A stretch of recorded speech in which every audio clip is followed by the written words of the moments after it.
Welcome to another episode of Let's Turn a Box Truck into an RV. Today is June 21st. It's the first day of summer, 2027. It's a beautiful day outside, but this evening I'm going to spend a little time in the basement, and tonight's subject is sawdust. I make a lot of sawdust. This is the third bucket, the third of 3 buckets that I've taken upstairs. I've been putting it on the garden, and it's also about woodworking.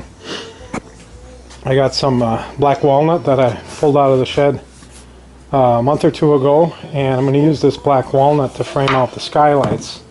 So there'll be pieces like this going upright. I need the thicker stuff on one side because I need to bevel it a little bit to hide the metal rails of the roof. And the thin stuff is going on the driver's side and the passenger side. But front to back, I need the thicker stuff again, so I can hide the metal part of the ceiling rails, the ribs that go back and forth. So that's going to go on like so, and then this is going to be the finish trim around the edges of the spotlight. Let's see if I can do this with one hand. We're just going to try to mark this up a little bit here. This is probably not going to turn out very well. So if this was the skylight, if this was upside down, then I'm going to come around it like this with some trim. And what I'm going to do is I'm going to bias the trim to the inside of the skylight so I have room to put a LED strip light around the perimeter of the inside, all the way around all 4 sides. And so in the evening time, if you turn on the strip lights in the skylight openings, it'll look like there's light coming in the skylight. So that's the plan anyways. I've got it all roughed in with the electricity to the 3 skylight areas. They're all hooked together on one circuit. We'll put them on one switch. It'll be a dimmer switch, and I think it's going to be cool. It's got some beautiful black walnut here. I've got it milled down.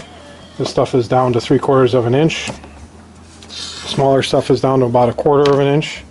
And this is just a little proud of 3/4 of an inch because I want to put a little lip here for the LED lights, strip lights to sink into, so they're kind of hidden underneath there.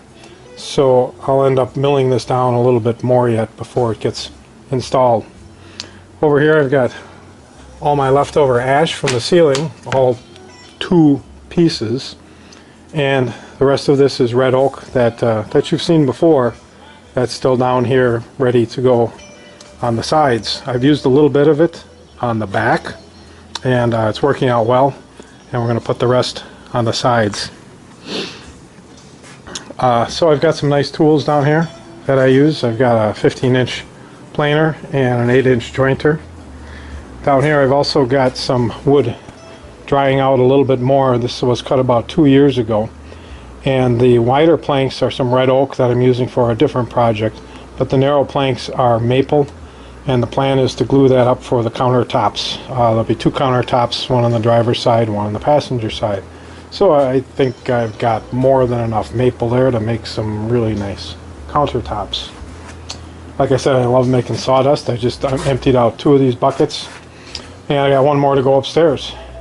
And that's about it for woodworking. Catch you later.